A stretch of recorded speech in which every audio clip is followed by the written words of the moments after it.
മലപ്പുറം തിരൂരങ്ങാടി താലൂക്ക് ആശുപത്രിയിൽ വീണ്ടും ചികിത്സാ നിഷേധമെന്ന് പരാതി. വാഹനാപകടത്തിൽ പരിക്കേറ്റെത്തിയ AR നഗർ സ്വദേശിനിക്ക് ചികിത്സ നൽകിയില്ലെന്നാണ് പരാതി. പരിക്കേറ്റ ഉഷ അരമണിക്കൂർ കാത്തുനിന്നിട്ടും ചികിത്സ കിട്ടാത്തതിനാൽ സ്വകാര്യ ആശുപത്രിയെ ആശ്രയിക്കേണ്ടി വന്നു. സംഭവത്തിന്റെ CCTV ദൃശ്യവും പുറത്തു വന്നിട്ടുണ്ട്.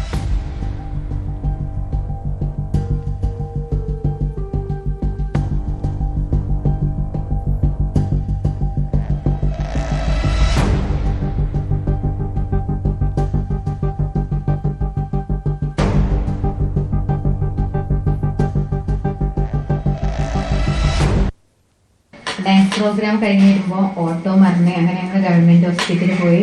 അപ്പൊ അവിടെ കുറെ 1 മണിക്കൂർ നിന്ന്. അപ്പൊ ഡോക്ടർ നോക്കാൻ വന്നില്ല, വേദന സഹിച്ച് ഇരിക്കുകയായിരുന്നു. അപ്പൊ സിസ്റ്ററോട് പറയുന്നുണ്ട് ഒന്ന് ഡോക്ടറോട് നോക്കാൻ വരാന്. അപ്പൊ ഡോക്ടർ വന്നില്ല. അപ്പൊ ഇവര് പറഞ്ഞു നമുക്ക് വേറെ ഹോസ്പിറ്റലിൽ പോവാം. അങ്ങനെ വേറെ ഹോസ്പിറ്റലിൽ പോയി. കാലില് ബ്ലഡ് വന്നിരുന്നു. പിന്നെ നല്ല വേദന കഴിച്ചിട്ടാണ് അവിടെ നിന്നത്. സിസ്റ്ററോട് കുറെ പറഞ്ഞ് ഇവരിങ്ങനെ പറയുന്നുണ്ട് ഡോക്ടർ വിളിക്കുന്നു. അപ്പൊ സിസ്റ്റർ ഇപ്പൊ വരും പറഞ്ഞ അങ്ങനെ കുറെ നേരം അവിടെ നിന്നിട്ടാണ് പിന്നെ വേറെ ഹോസ്പിറ്റലിൽ പോയത്.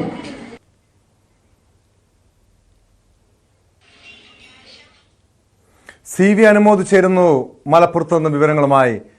അനുമോദ്, നമ്മളിപ്പോൾ കോഴിക്കോട് മെഡിക്കൽ കോളേജിലെ ചികിത്സാ പിഴവ് മൂലം ഒരു സ്ത്രീ മരിച്ചൊരു സംഭവത്തെക്കുറിച്ചാണ് പറഞ്ഞു വന്നത്. അവിടെയും ഈ ആരോപണ വിധേയരെ സംരക്ഷിക്കുന്ന സമീപനമാണ് മെഡിക്കൽ കോളേജ് സ്വീകരിച്ചിരിക്കുന്നത്. മലപ്പുറം തിരൂരങ്ങാടിയിൽ ഇതിനു മുൻപും ഇതുപോലുള്ള ചികിത്സാ പിഴവിനെ കുറിച്ചുള്ള അല്ലെങ്കിൽ ചികിത്സാ നിഷേധവുമായി ബന്ധപ്പെട്ട നിരവധി ആരോപണങ്ങൾ, പരാതികളൊക്കെ ഉയർന്നു കേട്ടിട്ടുള്ള ഒരു ആശുപത്രിയാണല്ലോ.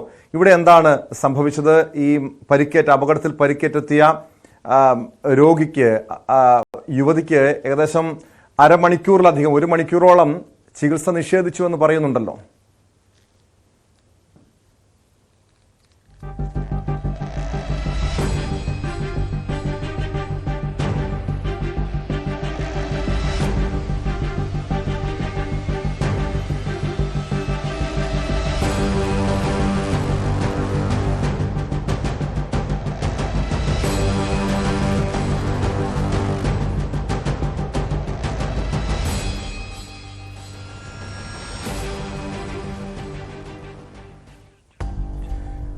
അനുമോദ്, എന്താണ് അവിടെ സംഭവിച്ചത്?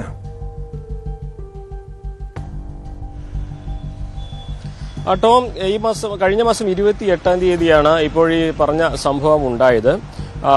ഉഷ എന്ന ഈ സ്ത്രീ ഓട്ടോറിക്ഷ അപകടത്തിൽപ്പെട്ട് കാല് മുറിഞ്ഞ് ആണ് ഇവിടേക്ക് എത്തിയത്. ഒരു 11 മണിയോടെയാണ് എത്തിയതെന്നാണ് അവർ പറയുന്നത്. അതിനുശേഷം ഒരു അരമണിക്കൂറിലധികം സമയം അവരവിടെ കാത്തു കിടക്കുകയായിരുന്നു. അവിടെ നഴ്സുമാരുണ്ടായിരുന്നു. നഴ്സുമാർ അവരെ ഒരു ഇടത്ത് കിടത്തി. ഡോക്ടർ ഇപ്പോൾ വരുമെന്ന് പറഞ്ഞു. കാലിൽ നിന്ന് ചോര ഒലിച്ചുകൊണ്ടിരിക്കുകയാണെന്നാണ് അവർ പറഞ്ഞത്. പക്ഷേ അരമണിക്കൂർ കഴിഞ്ഞിട്ടും ഡോക്ടർ എത്തുന്നില്ല എന്ന് കണ്ട് കടുത്ത വേദനയിലായിരുന്ന ഇവരെ അവരുടെ കൂടെ ഉണ്ടായിരുന്നവർ മറ്റൊരു ആശുപത്രിയിൽ കൊണ്ടുപോവാണ് ചെയ്തത്. അതായത് അരമണിക്കൂർ സമയം അവർക്ക് ചികിത്സ കിട്ടിയില്ല എന്ന് തെളിയിക്കുന്ന ദൃശ്യങ്ങളടക്കമാണ് ഇപ്പോൾ നമ്മൾ പ്രേക്ഷകരിലേക്ക് എത്തിക്കുന്നത്. ഇതിന്റെ ഒരു ഗൗരവം, ഒരു മനുഷ്യന് അപകടത്തിൽപ്പെട്ടാൽ ഏറ്റവും ആദ്യം ചികിത്സ നൽകാനുള്ള സംവിധാനങ്ങളൊക്കെയാണ് ആശുപത്രിയിലെ അത്യാഹിത വിഭാഗങ്ങൾ. അവിടെ എത്തിയ ഒരു രോഗിയാണ്, അവിടെ പരിക്കേറ്റ് കാല് മുറിഞ്ഞ് ചോര ഒലിപ്പിച്ച് വേദന സഹിച്ച് എത്തിയ ഒരു സ്ത്രീയാണ്, പ്രായമായ സ്ത്രീയാണ് അരമണിക്കൂറോളം അവിടെ ചികിത്സ കിട്ടാതെ വിഷമിച്ചത് എന്നുള്ളത്. ഇത് സർക്കാർ സംവിധാനത്തിന്റെ കീഴിലാണ് എന്നുള്ളതാണ് ഏറ്റവും പ്രധാനപ്പെട്ട ഒരു കാര്യം. സർക്കാർ സംവിധാനത്തിന്റെ കീഴിലേക്ക് എന്തുകൊണ്ടാണ് സാധാരണക്കാരെത്തുന്നത്? മറ്റുള്ള ആശുപത്രിയിലേക്ക് പോകാനുള്ള കാശും അല്ലെങ്കിൽ അതിനുള്ള സംവിധാനങ്ങളൊന്നും ഇല്ലാത്തവരാണ് ഒരു അപകടം പറ്റുമ്പോൾ ആദ്യം സർക്കാർ ആശുപത്രിയിൽ എത്തുക. തിരൂരങ്ങാടി മേഖല സാധാരണക്കാർ ഒരുപാടുള്ള സ്ഥലമാണ്. അപ്പോൾ ഇവരോട് ഞാൻ രാവിലെ സംസാരിച്ചപ്പോൾ തന്നെ പറഞ്ഞത്, നമ്മൾ ഒരു അത്യാവശ്യം വന്നു കഴിഞ്ഞാൽ സാധാരണക്കാരെ മറ്റെവിടെയാണ് ആശ്രയിക്കുക എന്നാണ് ചോദിക്കുന്നത്. അപ്പോൾ അത്രയും ആളുകളുടെ പ്രതീക്ഷയായിട്ടുള്ള ആശ്രയമായിട്ടുള്ള ഒരു സ്ഥലത്താണ് ഈ ചികിത്സയിലെ ഈ ഒരു നെഗ്ലിജൻസ് അല്ലെങ്കിൽ ഒരു നിരുത്തരവാദപരമായിട്ടുള്ള ഒരു സമീപനം സ്വീകരിച്ചിട്ടുള്ളത് എന്നുള്ളതാണ് ഇവിടെ ഏറ്റവും പ്രധാനപ്പെട്ട ഒരു കാര്യം. ഇത് ആദ്യമായിട്ടല്ല തിരൂരങ്ങാടിയിലെ ആശുപത്രിക്കെതിരെ ഇത്തരത്തിലുള്ള പരാതി വരുന്നത്. മുമ്പ് തീർച്ചയായും അവിടെ അനുമോദ് സൂചിപ്പിച്ചതുപോലെ ഇത് ആദ്യമായിട്ടല്ല. ഇതിനു മുൻപ് അനുമോദ് തന്നെ ഇവിടെ നിന്ന് റിപ്പോർട്ട് ചെയ്തിട്ടുള്ളതാണ് ഈ വാർത്ത. ഈ ആശുപത്രി അധികൃതരുടെ വിശദീകരണം വന്നിട്ടുണ്ടോ? എന്താണ് ഈ ചികിത്സ വൈകാനുള്ള കാരണമായി പറയുന്നത്?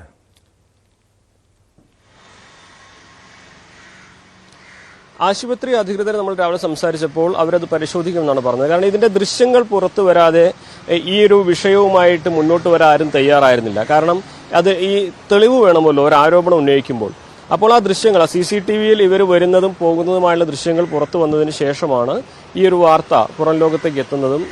നമ്മൾ രാവിലെ ഈ ഒരു ഉഷ എന്ന സ്ത്രീയുമായി സംസാരിച്ചപ്പോൾ അവർ പരാതിയുമായിട്ടൊന്നും ഇനി പോകാൻ വയ്യ, വയസ്സായതല്ലേ, ഒന്നാമത് കാലിൽ മുറിവുണ്ട് തുടങ്ങി അവർ അത്തരത്തിലൊരു നിലപാടാണ് രാവിലെ സ്വീകരിച്ചിട്ടുള്ളത്. നമ്മൾ ഹോസ്പിറ്റലിലെ സൂപ്രണ്ടുമായി സംസാരിച്ചപ്പോൾ ഇത് ആദ്യമായിട്ടാണ് കേൾക്കുന്നതെന്ന തരത്തിലാണ് ഞങ്ങൾ അന്വേഷിച്ച് നടപടിയെടുക്കുമെന്ന തരത്തിലാണ് അദ്ദേഹത്തിന്റെ പ്രതികരണം. ഇത് എപ്പോഴും ഈ ഒരു മേഖല കേന്ദ്രീകരിച്ച് ഒരു കൃത്യമായ ഇടപെടൽ സർക്കാരിന്റെ ഭാഗത്ത് നിന്ന് ഉണ്ടാകുന്നില്ല എന്ന ആരോപണം വീണ്ടും വീണ്ടും ആവർത്തിക്കുന്ന സാഹചര്യമാണ് ഉണ്ടായിട്ടുള്ളത്. നേരത്തെ പറഞ്ഞു വെച്ചത് അവിടെ ഡ്യൂട്ടിയിലുണ്ടായിരുന്ന ഒരു വനിതാ ഡോക്ടർക്ക് പകരം അവരുടെ തന്നെ സർവീസിലുള്ള അവരുടെ ഹസ്ബൻഡ് അവിടെ ജോലി ചെയ്യുന്ന ഒരു സാഹചര്യം ഉണ്ടായത്. ഏതൊക്കെ തരത്തിൽ ന്യായീകരിച്ചാലും അത് ഒരിക്കലും ഉത്തരവാദിത്തപ്പെട്ട ഒരാളെന്നുണ്ടാകുന്ന സമീപനമാണോ എന്ന് ചോദിച്ചാൽ നമുക്ക് നിയമപരമായിട്ട് കഴിയില്ല എന്ന് തന്നെ പറയേണ്ടി വരും. പക്ഷേ എന്നിട്ടും ആ ഒരു സാഹചര്യത്തിലാണ് ഇവിടെ ചികിത്സ കിട്ടാതെ ഒരാൾ മടങ്ങിപ്പോയിട്ടുള്ളത് എന്നതാണ് ഏറ്റവും പ്രധാനപ്പെട്ട ഒരു കാര്യം. നമ്മൾ സാധാരണക്കാരെ ഏറ്റവും അധികം ആശ്രയിക്കുന്ന സർക്കാരിന്റെ ആതുരാലയങ്ങൾ ഇങ്ങനെയാണോ പ്രവർത്തിക്കേണ്ടതെന്ന ചോദ്യമാണ് ഈ സംഭവങ്ങളൊക്കെ ഉയർത്തുന്നത്. ടോം,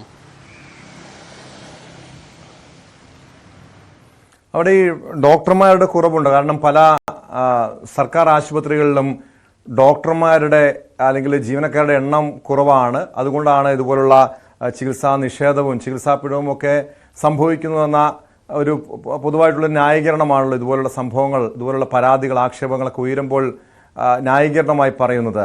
ഇവിടെ ഈ ആശുപത്രിയുടെ ഒരു സാഹചര്യം എങ്ങനെയാണ്? ഡോക്ടർമാരുടെ ജീവനക്കാരുടെയൊക്കെ കുറവാണോ ഒരു പ്രശ്നമായി ചൂണ്ടിക്കാണിക്കുന്നത്? മാത്രമല്ല, അനുമോദ് സൂചിപ്പിച്ചല്ലോ ഇതിനു മുൻപും ഇതുപോലുള്ള പരാതികൾ ഉയർന്നു വന്നിട്ടുണ്ടെന്ന്.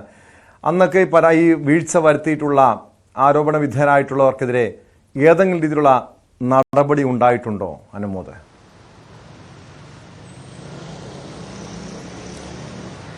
ടോം, ഇതില് മുൻപ് ഇതേപോലെ തന്നെ ഒരു കുട്ടിക്ക് ഒരു ചികിത്സ രാത്രി വൈകി എത്തിയപ്പോൾ ലഭിച്ചില്ല എന്ന പരാതിയാണ് ഉയർന്നത്.